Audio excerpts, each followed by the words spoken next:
So the sea we've hardly seen, that's what I'd like to talk about today. In the next 10 minutes, we will immerse ourselves in an amazing and beautiful marine world that's very often overlooked.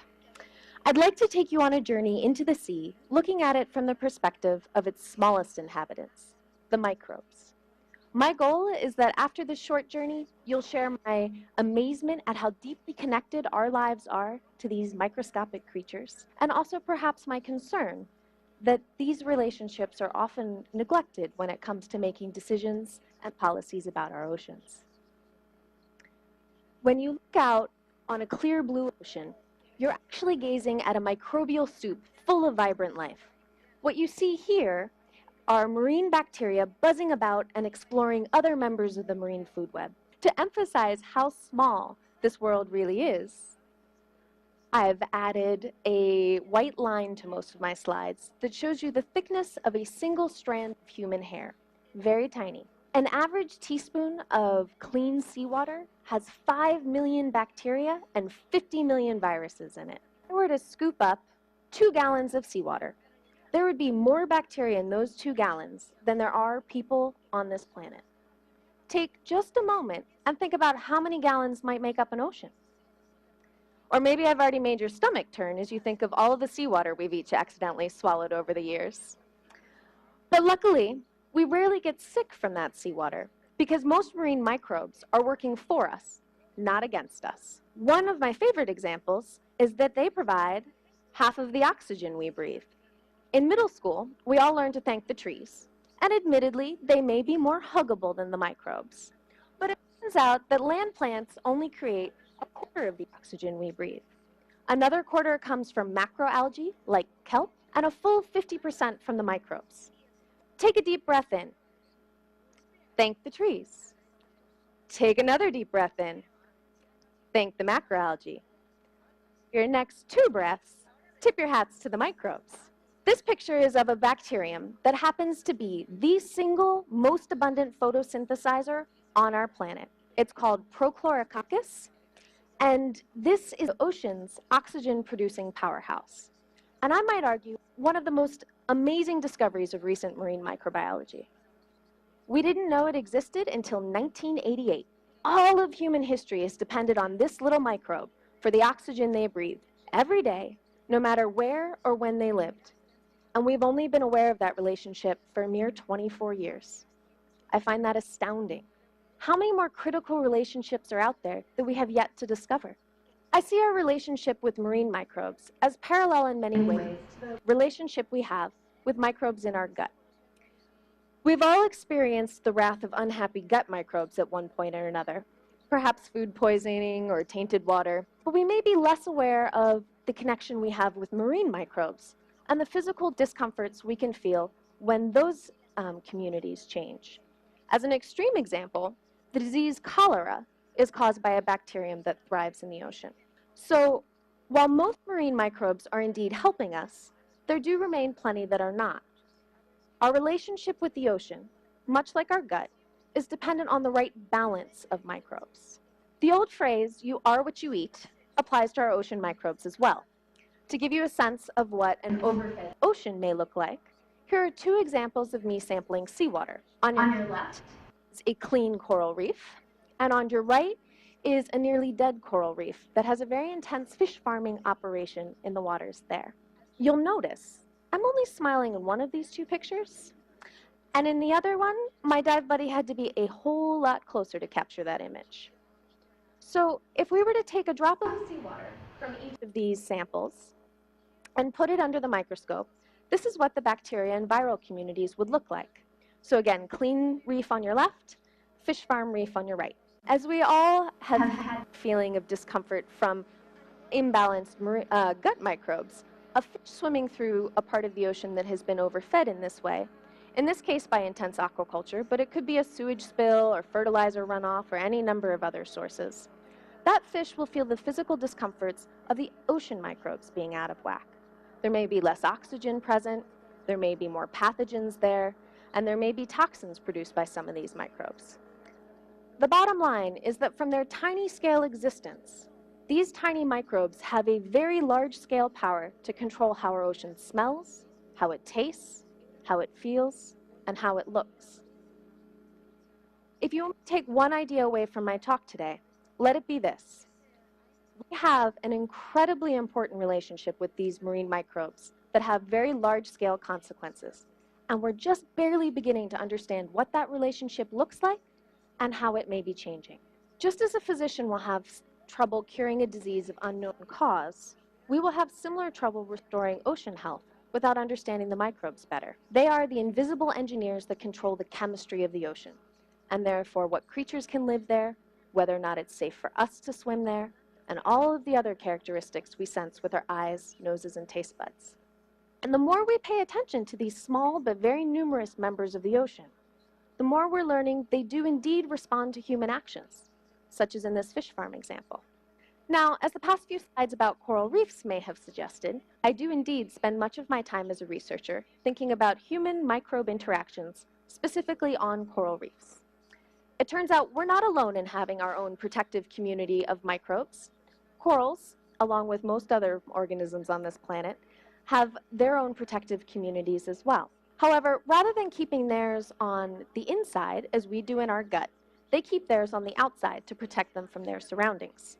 So what you're seeing here is a three-dimensional image of a live spot on a living coral with all of its living bacteria that I took with some exciting technology, a high-speed laser scanning confocal microscope.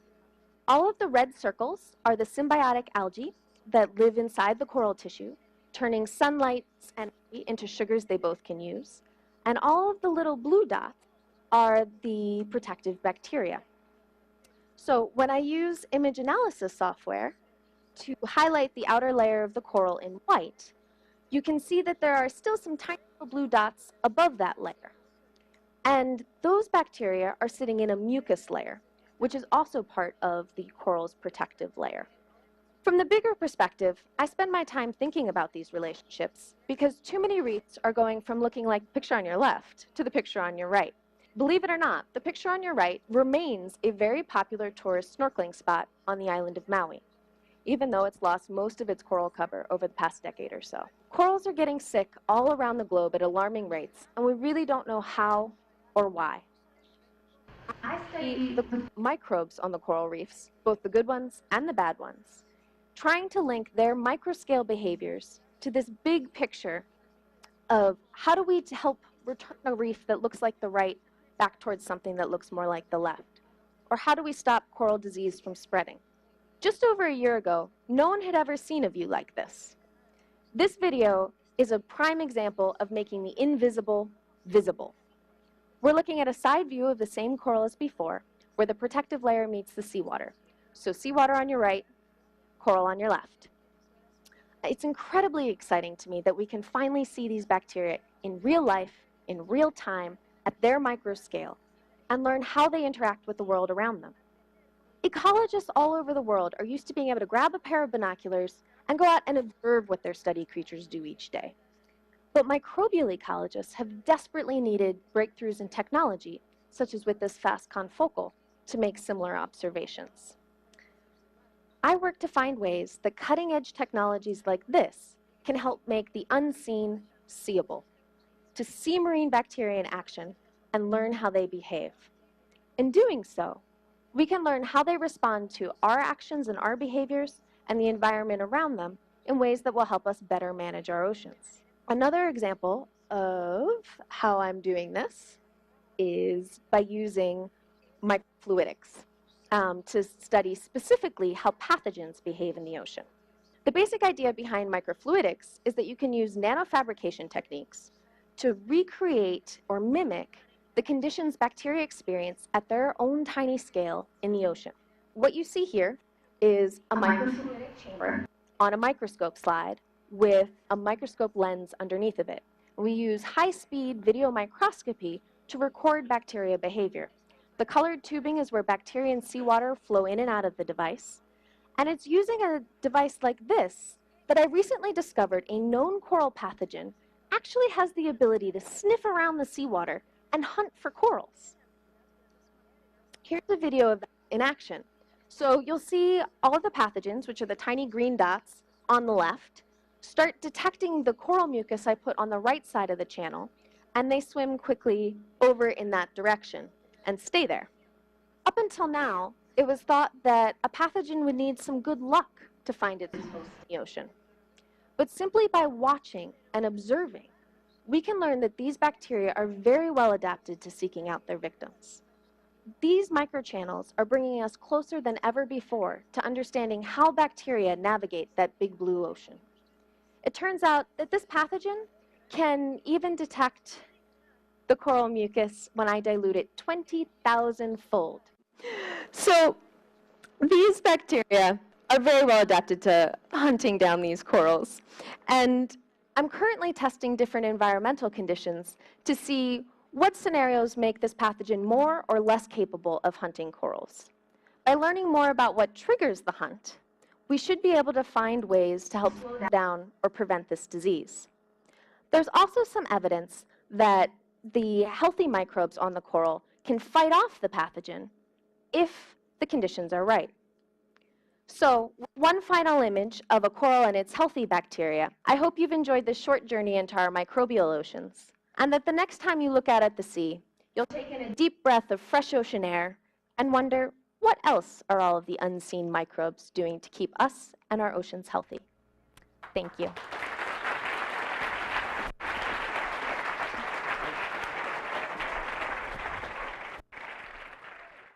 On this planet.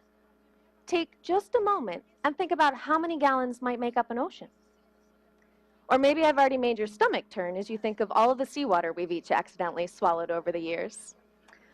But luckily, we rarely get sick from that seawater because most marine microbes are working for us, not against us. One of my favorite examples is that they provide half of the oxygen we breathe.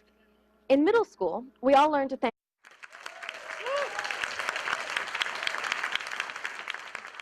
So the sea we've hardly seen, that's what I'd like to talk about today. In the next 10 minutes, we will immerse ourselves in an amazing and beautiful marine world that's very often overlooked. I'd like to take you on a journey into the sea, looking at it from the perspective of its smallest inhabitants, the microbes. My goal is that after this short journey, you'll share with the marine food web. To emphasize how small this world really is, I've added a white line to most of my slides that shows you the thickness of a single strand of human hair, very tiny. An average teaspoon of clean seawater has 5 million bacteria and 50 million viruses in it. If I were to scoop up 2 gallons of seawater, there would be more bacteria in those 2 gallons than there are people in the trees. And admittedly, they may be more huggable than the microbes. But it turns out that land plants only create a quarter of the oxygen we breathe. Another quarter comes from macroalgae, like kelp, and a full 50% from the microbes. Take a deep breath in. Thank the trees. Take another deep breath in. Thank the macroalgae. Your next 2 breaths, tip your hats to the microbes. My amazement at how deeply connected our lives are to these microscopic creatures, and also perhaps my concern that these relationships are often neglected when it comes to making decisions and policies about our oceans. When you look out on a clear blue ocean, you're actually gazing at a microbial soup full of vibrant life. What you see here are marine bacteria buzzing about and exploring other members